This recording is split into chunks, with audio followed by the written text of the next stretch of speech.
So here's this tub ring all clean.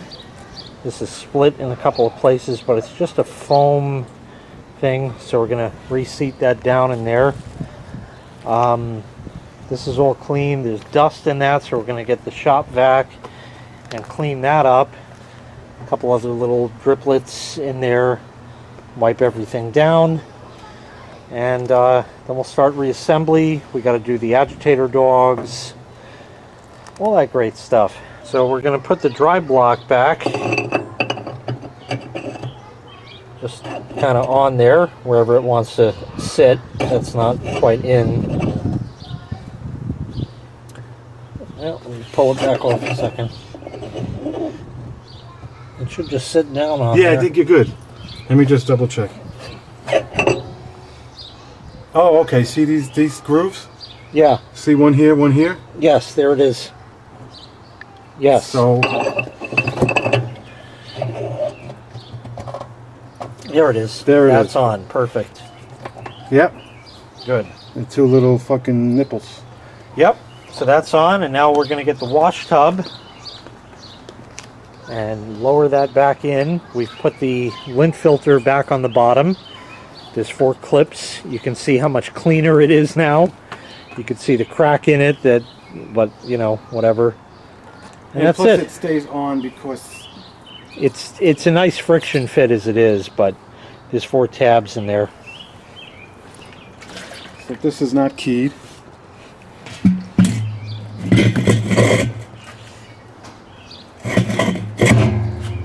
Yes, Yep. because our hands went like that. Yep, that's correct. And this is what's supposed to happen. Ready? Yeah, that's what's supposed to happen when Right. you pull it. You see how you break the rust free like we had before, and that's how that goes. This is dripping black water because there's always sediment and stuff, so but whatever, we're going to run another cycle, so that'll come out. So now we put the tub nut back.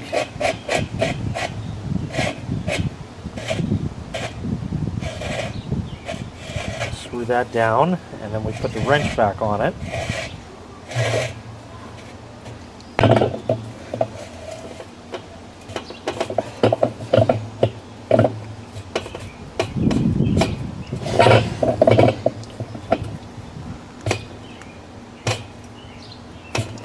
Is there any tightness or? You do want to knock it with the hammer a No, bit. I will. But is there any over tightening? You don't want to over tighten it, but I think you're good. Pretty much when you put the hammer on it, when it kind of doesn't want to move anymore, Right. that's when you'll know. Put the towel over here so you don't damage the thing. It's getting late in the day, folks.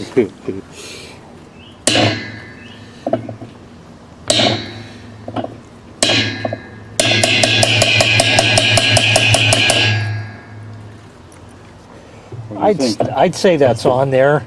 I couldn't imagine it's not. Give it like one more hit, see if it moves anymore. Yeah, I'd say that's good. You're just preventing it from shaking, right?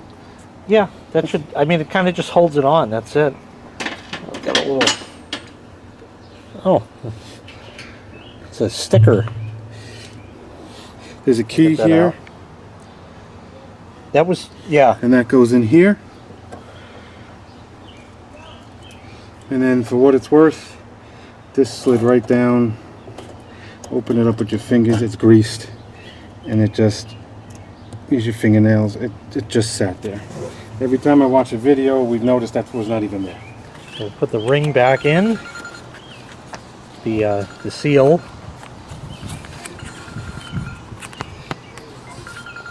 Like that. So just line it up in this orientation. We'll put that on later. We got to get the tabs on the outside, obviously. That's it. And now you just snap it in. There's one back here, which I need 2 hands for, so we'll get the ring back on. Put the hose back on there. That slips on. Put the fill spout back and put the clamp on. And work the plastic back through.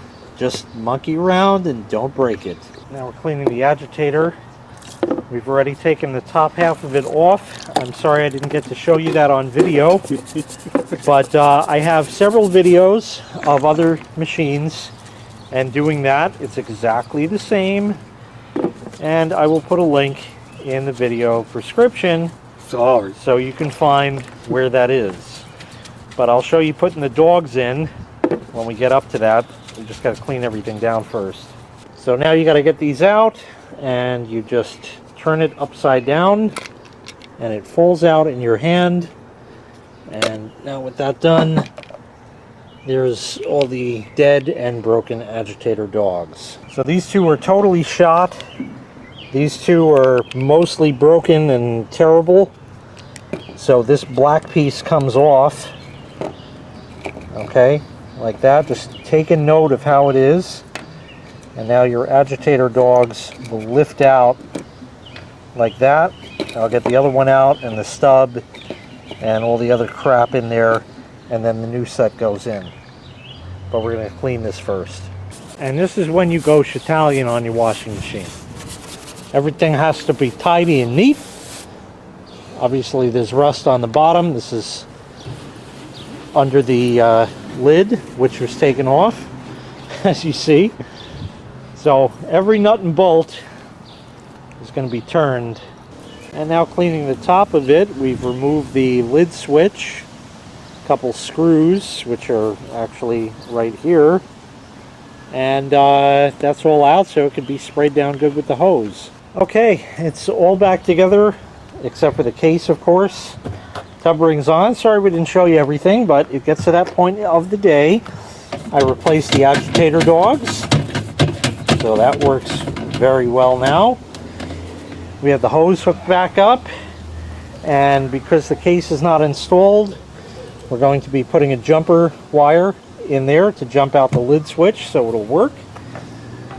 When we did Joe's original Kenmore 80 series, I made a jumper wire out of a piece of coax that was laying around that he saved.